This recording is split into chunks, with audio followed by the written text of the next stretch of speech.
नमस्कार। भारत ने राष्ट्रीय युवा दिवस मनाया। ये राष्ट्रीय युवा दिवस कुछ और नहीं, नरेंद्र से स्वामी विवेकानंद बनने का सफर ही राष्ट्रीय युवा दिवस है।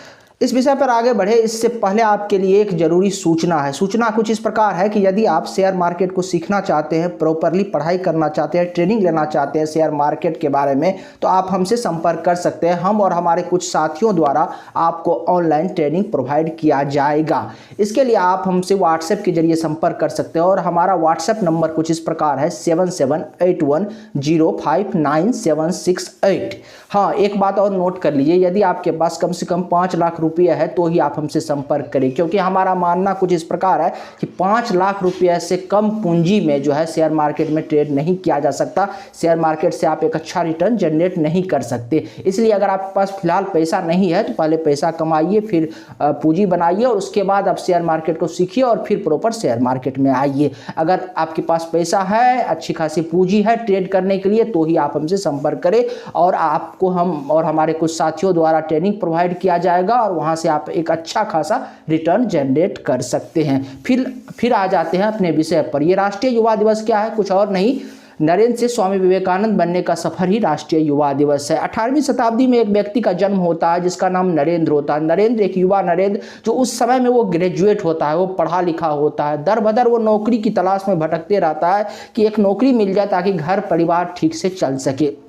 लेकिन नरेंद्र को एक नौकरी नहीं मिलता, क्योंकि नियति ने उनके लिए कुछ और तय कर रखा था। ईश्वर ने उसके लिए कुछ और तय कर रखा था। ईश्वर उनको किसी और मुकाम पे देखना चाहते थे।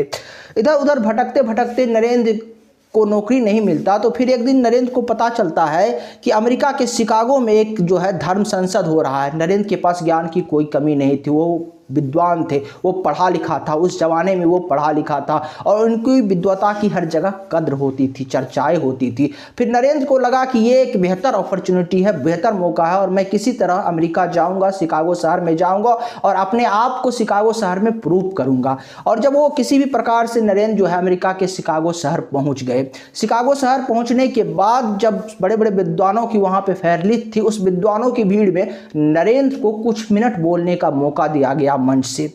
लेकिन जब नरेंद्र ने शिकागो शहर के उस मंच से धर्म संसद में बोलना शुरू किया तो उस दिन सिर्फ नरेंद्र बोल रहे थे और पूरा अमेरिका, पूरा दुनिया उस दिन सुन रहा था। उस दिन केवल नरेंद्र को ही पूरा दुनिया सुन रहा था और एक रात में उस नरेंद्र की किस्मत बदल गई। और एक रात में नरेंद्र कुछ इस प्रकार से बोला कि पूरा दुनिया नरेंद्र की बातों से प्रभावित हो गई। और एक ही अगले दिन पूरा दुनिया के अखबार में ये खबर छपी कि एक भारतीय युवा ने जो है पूरे दुनिया का मार्गदर्शन किया। एक भारतीय युवा ने जो है भारतीयता से पूरी दुनिया को परिचित करवाया और पूरे दुनिया में जो है नरेंद्र का जय जयकार होने लगा।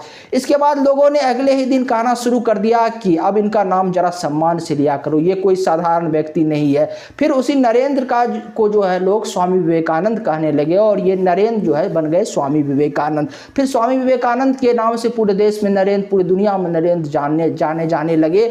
और जिस नरेंद्र एक नौकरी की तलाश में अंग्रेजों के दरबार में जाया करते थे, राजा महाराजाओं के दरबार में जाया करते थे, अब वक्त आ गया था कि वो राजा महाराजा चाहते थे कि एक बार नरेंद्र उसके दरबार में आए और एक बार नरेंद्र जो उसके दरबार में आए ताकि उसकी दरबार का शोभा बढ़ जाए। अब जिस राजा महाराजाओं के पास नरेंद्र नौकरी मांगने के लिए जाया करते थे, जब नरेंद्र स्वामी विवेकानंद बन गए तो वही राजा महाराजा जो है उनके सामने जो है श्रद्धा से सर झुकाते थे। स्वामी विवेकानंद वो व्यक्ति थे जो भारत के युवाओं से आह्वान करते थे कि भारत के युवा जाए और वॉलीबॉल खेले। उनका कहना था कि युवा ऐसा होना चाहिए जिसकी भुजाओं में बल हो, जिसकी आंखों में तेज हो। उन्होंने युवा को कुछ इस प्रकार से परिभाषित किया था। वो स्वामी विवेकानंद ही थे जो कहा करते थे कि उठो चलो और जब तक अपने लक्ष्य को प्राप्त ना कर लो तब तक ना रुको। ऐसे व्यक्ति थे स्वामी विवेकानंद।